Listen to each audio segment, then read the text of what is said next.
Dear learners, आपसे मुझे कुछ क्वेश्चंस करने हैं। क्या आपको ये फिगर, ये शेप याद है? क्या नाम है इस शेप का? इस शेप का नाम है rectangle. Remember it? This is a square. This is circle. You remember this? Okay. What is this? This is a triangle. Okay. As you are familiar with these shapes, you are also familiar with their area. First we will see a rectangle with length L and breadth B. So the area of such a rectangle is length into breadth. Second we will see a square with side A. So it is a square. Area of square with side A is a square. And the third one is a circle. So area of circle with radius r is pi r square. यहाँ पे आप जो पाई है, पाई की value क्या लेते हैं? या तो 22/7 या फिर 3.14. And remember, these are not the exact values but the approximate values, because pi is an irrational number.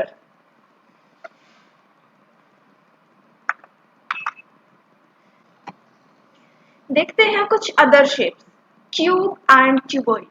सो ये क्या है? जब भी आप कोई बॉक्स देखते हैं तो वो तो एक स्क्वायर बॉक्स हो सकता है या एक रेक्टेंगल से बना हुआ बॉक्स हो सकता है. तो जब वो स्क्वायर से बना हो तो उसे कहते हैं क्यूब, यानी कि उसकी साइड्स एंड उसकी हाइट सभी क्या होती है? सेम. जबकि क्यूबॉइड में length, breadth and the height ये होती है. चलिए इनके बारे में थोड़ी सी और नॉलेज लेते हैं. So what you think, what is the difference in the new figures? जो आप पहले से जानते हैं स्क्वायर, रेक्टेंगल, और अभी आप क्या देख रहे हैं? Cube and cuboid. सो यहाँ पे आप देखिए कि जैसा कि एक स्क्वायर में साइड है ए, तो वैसा ही क्यूब में है, लेकिन डिफरेंस क्या आ गया है? अब उसके साथ जुड़ गई है उसकी हाइट विद सेम लेंथ. ठीक है. अच्छा, ये हो गया cube. So what is difference between a rectangle and a cuboid? यहाँ भी लेंथ और ब्रेड्थ के साथ आ गई है इसकी हाइट, या फिर आप इसे कह सकते हैं यह है लेंथ, यह है ब्रेड्थ, और ये क्या है? इसकी हाइट. आप बॉक्स को किस तरह से रखते हैं और किस तरह से देखते हैं ये उस पर डिपेंड करता है कि आप उसे की लेंथ, ब्रेड्थ या हाइट किसे कहेंगे. बट यहाँ पे आपके पास दो डायमेंशन लेंथ एंड ब्रेड्थ से अलावा एक थर्ड डायमेंशन आ गया, हाइट. तो देखिए आपके सामने एक बॉक्स आया है, तो अब आप इस फिगर का नाम दे सकते हैं. आपने जो अभी देखा है उन्हीं में से ये एक फिगर है और इसका नाम क्या है? Right, cuboid. का नाम है क्यूबॉइड. तो आप ये बताइए कि अगर आप इसे बनाना चाहें या आपके पास एक बॉक्स है जिसे आप कवर करना चाहें, अपने पेज से डेकोरेट करना चाहें, तो आपको उसके लिए कितना पेपर लगेगा, कितना पेपर यूज करेंगे? That will depend on its surface area, कि उसके सरफेस का एरिया कितना है उतना ही पेपर आपको जरूरत पड़ेगी. तो यहाँ से आपको पता चलता है कि इसका सरफेस होता है, और उसका अगर हम सरफेस एरिया फाइंड आउट करें तो हमें पता चल जाएगा कि हमें उसमें कितना पेपर चाहिए. अगर हम बात करें कि ये बॉक्स है हमारा और इसमें हमने आइसक्रीम फिल करनी है, तो कितने आइसक्रीम फिल कर सकेंगे आप? तो वो होगी इसकी कैपेसिटी. कैपेसिटी, और कैपेसिटी के लिए आप क्या यूज करेंगे? वॉल्यूम. क्या कहेंगे इसकी कैपेसिटी को? इसका वॉल्यूम. वॉल्यूम यानी कि इसने कितना स्पेस ऑक्यूपाई किया है. जब आप इसे किसी जगह पे रखें तो कितना इसने, कितनी जगह इसने घेर ली है, यानी कि इसने कितना स्पेस ऑक्यूपाई किया है, उतने ही उसके अंदर आइसक्रीम फिल कर सकते हैं, ये भी कह सकते हैं हम. सो अगर इस टाइप से आपसे कोई क्वेश्चन किया जाए तो उस क्वेश्चन में, उस प्रॉब्लम में आपसे पूछा क्या जा रहा है? वॉल्यूम, यानी कि उसकी कैपेसिटी, वॉल्यूम. तो आप ऐसे ही कुछ और एग्जाम्पल देख सकते हैं। तो यहाँ पे यही आपको दिख रहा है, तो ये पेन स्टैंड, ये भी तो एक 3 डायमेंशनल ऑब्जेक्ट है। तो इसके क्या है, रेडियस वाला नीचे का जो सर्कल है वो एरिया, और उसके साथ इसकी कनेक्टेड है इसकी हाइट, ठीक है। और इसके वॉल्यूम, अगर हम बात करें कि इसमें कितनी पेंसिल आ सकती है, तो वो उसका वॉल्यूम है। और एक्चुअली में वो हर पेंसिल के वॉल्यूम पे भी डिपेंड करता है कि इसके अंदर कितनी पेंसिल आ सकती है, क्योंकि अगर वो ज्यादा मोटी होंगी तो कम पेंसिल आएंगी। सो इस टाइप से आप देख सकते हैं कि वो जो जगह है उसकी, उसे हम कह रहे हैं वॉल्यूम। इसके अलावा आप 3 डायमेंशनल शेप की कोई और यहाँ पे ऑब्जेक्ट देख सकते हैं। These are notebooks, register, books. आपकी चारों ओर जो भी चीजें हैं वो मोस्टली 3 डायमेंशन में है। उसकी कुछ ना कुछ लेंथ ब्रेड के साथ हाइट भी है जो आप डेली यूज करते हैं। उन ऑब्जेक्ट्स की अगर हम बात करें तो वो केवल एक कागज की परत नहीं है, एक कागज के भी कुछ ना कुछ मोटाई होती है। सो वो कोई सिर्फ एक परत नहीं है, सिर्फ उसकी लेंथ और ब्रेड्थ नहीं, उसकी कुछ ना कुछ उसकी हाइट भी जरूर होती है। तो जब हम रियल लाइफ में देखते हैं तो हमारे पास 2 डायमेंशनल थिंग्स ना हो करके और हमें मोस्टली डील करना पड़ता है 3 डायमेंशनल शेप्स या 3 डायमेंशनल ऑब्जेक्ट से। सो डायमेंशन यहाँ पे क्या है, लेंथ, ब्रेड्थ, हाइट, ठीक है। ओके, तो हम कर रहे हैं आज chapter 13 surface area and volumes, और आज हम कर रहे हैं exercise 13.5 volume of cuboid and volume of cube. ये हमारी एक्सरसाइज किससे रिलेटेड है, वॉल्यूम ऑफ क्यूबॉइड और वॉल्यूम ऑफ क्यूब से। तो यहाँ पे अगर बात करें वॉल्यूम ऑफ क्यूबॉइड और वॉल्यूम ऑफ क्यूब की, तो हम देखेंगे कि इसका वॉल्यूम एक्चुअल में होता क्या है और हम उसे कैसे फाइंड करते हैं।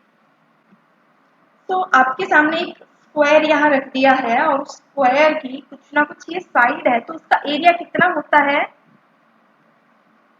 a multiplied by A, that is a square. लेकिन अगर हम बात करें कि ऐसे ही एक के बाद एक स्क्वायर की लेयर्स एक के ऊपर एक रखते जाएं, जैसे कि आपकी नोटबुक्स में पेज के ऊपर पेज रखते हुए उस नोटबुक की कुछ ना कुछ मोटाई हो जाती है, उस बुक की कोई ना कोई मोटाई हो जाती है। तो इस टाइप से आप देखें तो ये अब एक स्क्वायर नहीं बचा है, बल्कि अब एक हो गया है क्यूब, क्योंकि इसके पास हाइट भी है अब a। देख सकते हैं आप, अब ये एरिया ऑफ स्क्वायर नहीं रह गया है, यहाँ पे सिर्फ एरिया नहीं, अब इसने कुछ ना कुछ स्पेस ऑक्यूपाई कर लिया है। तो अब ये हो गया है वॉल्यूम ऑफ क्यूब, और इसका फॉर्मूला होता है side multiplied by side multiplied by side. ये थी जो शुरुआत में हम कह सकते हैं इसकी जो लेंथ और इसकी ब्रेड थी, अब उसके साथ हाइट भी आ चुकी है, यानी कि वॉल्यूम के लिए है length multiplied by breadth of the cube multiplied by height of the cube. लेकिन यहाँ पे उनकी वैल्यूज है सेम, यानी कि volume of cube is side cube. जैसे स्क्वायर में था साइड स्क्वायर, वैसे वॉल्यूम में है साइड क्यूब। था एरिया ऑफ स्क्वायर और ये है वॉल्यूम ऑफ क्यूब। तो ये आपने देखा क्यूब के बारे में। नेक्स्ट हम देखते हैं रेक्टेंगल। तो रेक्टेंगल का एरिया होता है length into breadth, L and B है, तो एरिया क्या होगा, लेंथ इंटू ब्रेड्थ। लेकिन अगर हम बात करें कि ऐसी रेक्टेंगुलर शीट्स एक के बाद एक रखते गए तो उसकी कुछ ना कुछ क्या हो जाती है, हाइट भी हमारे पास आ जाती है, जिसे हम रिप्रेजेंट कर सकते हैं h से। तो अब ये एरिया ऑफ रेक्टेंगल ना रह के इसकी लेंथ ब्रेड्थ के साथ एक थर्ड डायमेंशन आ गया हमारे पास हाइट। तो अब ये बन गया है क्यूबॉइड, और इसका वॉल्यूम होगा length multiplied by breadth multiplied by height. कि आपने इतना जो एरिया कवर किया था उतने ही हाइट तक ये एरिया कवर कर लिया है अब, ठीक है। आइए अब हम देखते हैं कुछ एग्जांपल्स, और जो भी हमने यहाँ पे करने की कोशिश किया सीखने की, उसके लिए थोड़ी सी और बेटर अंडरस्टैंडिंग देखते हैं हम कुछ एग्जाम्पल्स के साथ। तो यहाँ पे हमने आपकी एक्सरसाइज 13.5 से कुछ क्वेश्चंस लिए हैं जिससे आप ये समझें कि रियल लाइफ में भी इनका कुछ रोल है वो क्या है। जैसे कि यहाँ पे एक एग्जांपल दिया गया है एक मैच बॉक्स का। एक मैच बॉक्स किस शेप में है? क्यूबॉइड शेप में है, जिसके डायमेंशंस की मेजरमेंट है 4 सेंटीमीटर, 2.5 सेंटीमीटर, 1.5 सेंटीमीटर।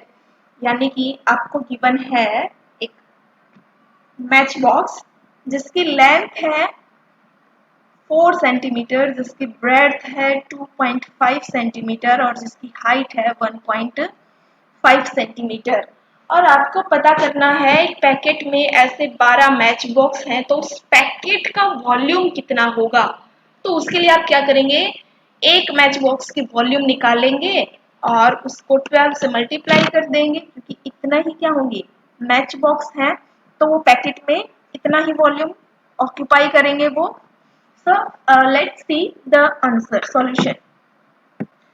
तो सॉल्यूशन के लिए आप ध्यान दें कि सबसे पहले तो आप इसकी मेजरमेंट्स हैं उनको स्पेसिफाई कर दें कि ये है 4 सेंटीमीटर, इसकी विड्थ है या ब्रेड्थ है 2.5 सेंटीमीटर और इसकी हाइट है 1.5 centimetre.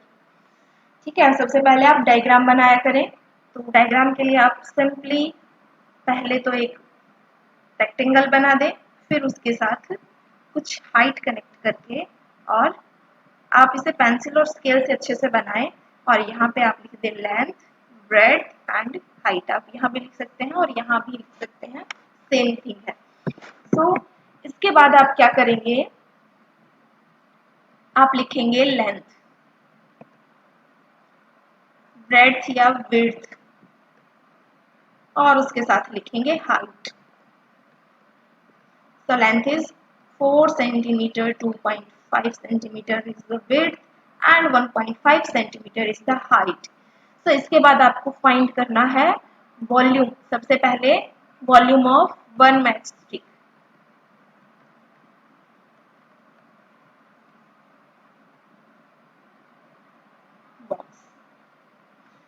So volume of one match stick box is कितना होता है, length into breadth into height.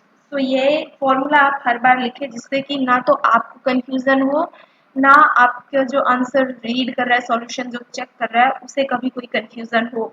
सो आप यहाँ पे लेंथ, ब्रेड्थ और हाइट की वैल्यूज पुट कर दे 4 into 2.5 multiplied by 1.5 and that will be 25 into 4 100 and 100 multiplied by 15 is 1500, but there is a decimal, so you will put the decimal here। यानी कि आपके पास आ गया 15, लेकिन यूनिट लगाना ना भूलें, क्योंकि आपने जो ये यूनिट्स हैं ये भी वेरिएबल, जैसे आप देखते थे अलजेब्रा में जो वेरिएबल होते हैं तो उनकी जैसे मल्टीप्लाई या फिर डिवाइड, तो ये सभी ऑपरेशंस जैसे कि इनमें होते हैं, सिमिलरली यहाँ भी होते हैं इन यूनिट्स के साथ, तो आप यूनिट लगाना ना भूलें। So it is 15 centimetre cube, but it is volume of one match box.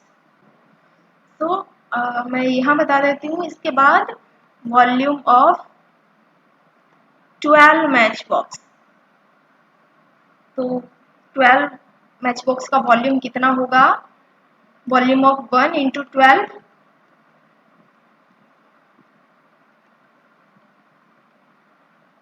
it will be 12 into 50, 180 centimetre cube. Units का ध्यान रखें, ये बहुत इंपॉर्टेंट है।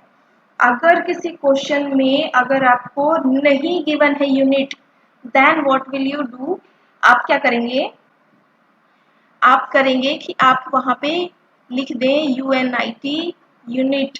आप वहां पे क्या लिख दें, यूनिट लिख दें, जिससे कि आपको किसी तरह का कंफ्यूजन ना रहे। आप यहाँ पे क्या यूज कर सकते हैं, वर्ड यूनिट। अगर आपको सच में गिवन नहीं है तो आप यहाँ पे इस टाइप से लिखिए, और इसकी इम्पोर्टेंस आपको आगे आने वाले क्वेश्चंस में समझ में आएगी कि यहाँ पे यूनिट लिखना कितना जरूरी है। चलिए अब देखते हैं हम एक बार अपना सेकंड एग्जाम्पल। देखिए नेक्स्ट जो आपकी प्रॉब्लम गिवन है, एक एग्जाम्पल वो गिवन है, a cuboidal water tank is 6 meter long, 5 meter wide and 4.5 meter deep. How many liters of water can it hold? और उसके साथ ही आपको दे दी है units, 1 metre cube is equals to 1000 litre. तो यहाँ से भी आप देख सकते हैं कि ये बहुत इंपॉर्टेंट है यूनिट्स। चलिए अब हम देखते हैं कि आप इसे कैसे सॉल्व करेंगे। तो सबसे पहले आपको बनाना है डायग्राम। तो मैं आपको यहाँ पे एक डायग्राम दिखाती हूँ। ये एक वाटर टैंक है और इसकी यहाँ पे लेंथ कितनी गिवन है, 6 मीटर। उसके बाद गिवन है इसकी विड्थ, विड्थ कितनी है, 5 metre, and then it is 4.5 metre deep. और इसकी डेप्थ, डेप्थ कितनी गिवन है, 4.5 metre. So after writing the dimensions in the diagram, start writing your answer। Explain करना है आपको कि आप कैसे इसे सॉल्व करेंगे। तो सबसे पहले लेंथ ऑफ वाटर टैंक कितनी है, 6 मीटर। उसके बाद आपके पास है ब्रेड्थ, या फिर आप कह सकते हो विड्थ। तो विड्थ ऑफ वाटर टैंक कितनी है, 5 मीटर। लेंथ और ब्रेड्थ के बाद इसकी गिवन है डीप कितना है ये। सो डेप्थ ऑफ वाटर टैंक कितनी है, डेप्थ 4.5 मीटर। तो लेंथ, ब्रेड्थ और डेप्थ के बाद आपको पता करना है इसकी कैपेसिटी कितनी है, लेकिन कैपेसिटी इन लीटर्स। तो सबसे पहले तो आप क्या करेंगे, आप क्यूबिक मीटर्स में ही फाइंड करेंगे क्योंकि वही आप कर सकते हैं। ठीक है, so how will you find the volume, volume of water tank कितना है वॉल्यूम, वॉल्यूम गिवन है V is equals to length into breadth into depth या हाइट। जितनी हाइट है या डेप्थ है एक ही बात है। आप यहाँ से उसे मेजर करें ऊपर की तरफ तो आप उसे हाइट कह देते हैं, लेकिन अगर आप ऊपर से नीचे की तरफ मेजरमेंट करें तो उसे डेप्थ कह देते हैं। तो आपके जो न्यूमेरिकल वैल्यूज हैं वो सेम ही, नाम चेंज हो जाता है कि आप उसे किस साइड से आप उसे मेजर कर रहे हैं। तो उसके बाद आप वॉल्यूम के लिए क्या करेंगे, वैल्यूज पुट करेंगे, 6 into 5 into 4.5. So it will be 6 into 5, 30, and 30 into 4.5. It will be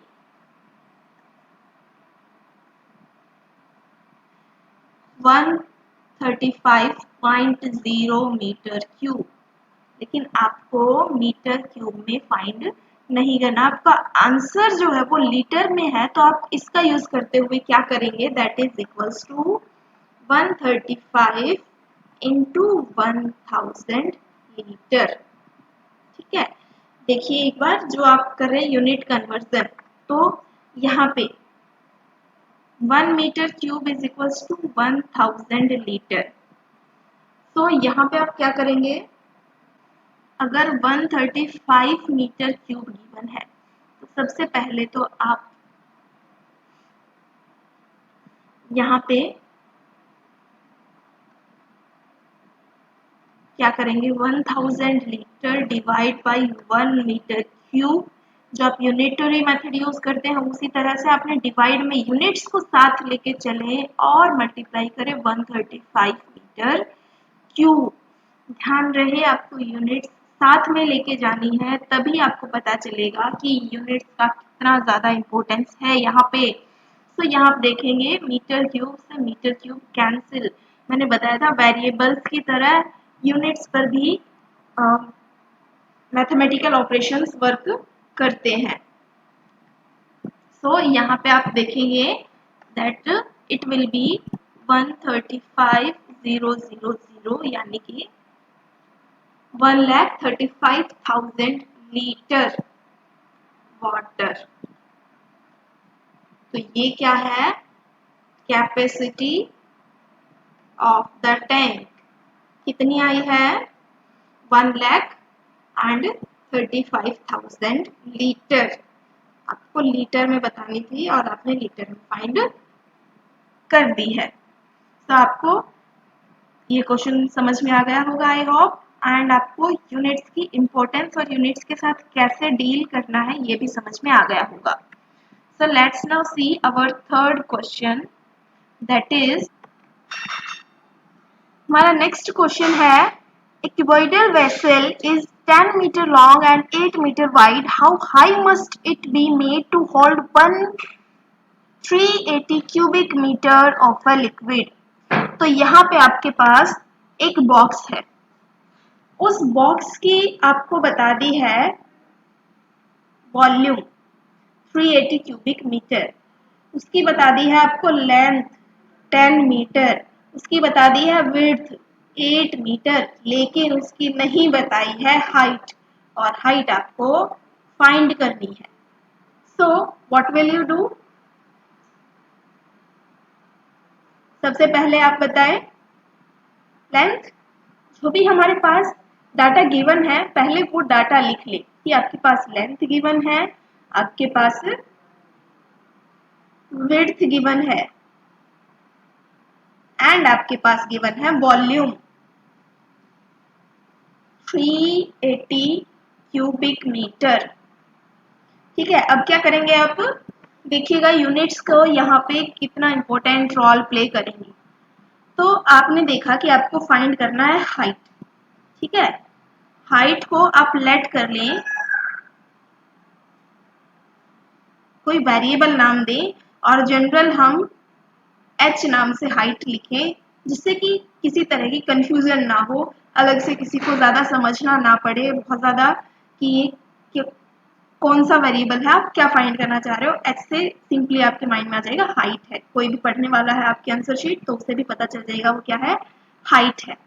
तो अब यहाँ पे आप क्या करेंगे, आप यहाँ पे वॉल्यूम फॉर्मूला लिख लें, length into breadth into height. So यहाँ पे आप ये बता दें कि आप यहाँ पे किसके लिए कौन सा वेरिएबल यूज करने वाले हैं, ठीक है। अब बताइए कि आपके पास जो भी वैल्यूज है वो यहाँ पे पुट करें। So according to question, according to given data, this is 380 metre cube is equals to 10 metre into 8 metre into h। हमें नहीं पता, उसकी ना यूनिट हमें पता है ना उसकी न्यूमेरिकल वैल्यू पता है। So what will we do, ये कितना हो गया, जो भी यहाँ पे मल्टीप्लाई में है वो इक्वल टू से इधर आएगा तो डिवाइड में आ जाएगा, यानी कि 380 डिवाइड बाई 10 इंटू 8, यहाँ पे यूनिट है मीटर क्यूब और यहाँ पे यूनिट है metre square, metre into metre, m into m। जैसे आपके वेरिएबल्स होते हैं x y, तो जब आप करते हैं x multiplied by x is equals to x square, तो उसी टाइप से m multiplied by m is m square. तो यहाँ पे क्या हो जाएगी, पावर सब्ट्रैक्ट हो जाएगी, याद है आपको, a raise to power n divide by a raise to power m is equals to a raise to power n minus m।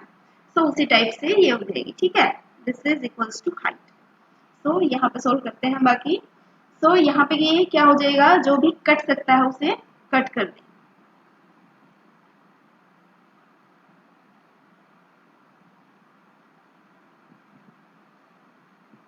So this is 19/4 और metre, 3 minus 2 is 1, so this is your answer। अगर आप चाहें इसे तो आप इसे points में convert कर सकते हैं, that will be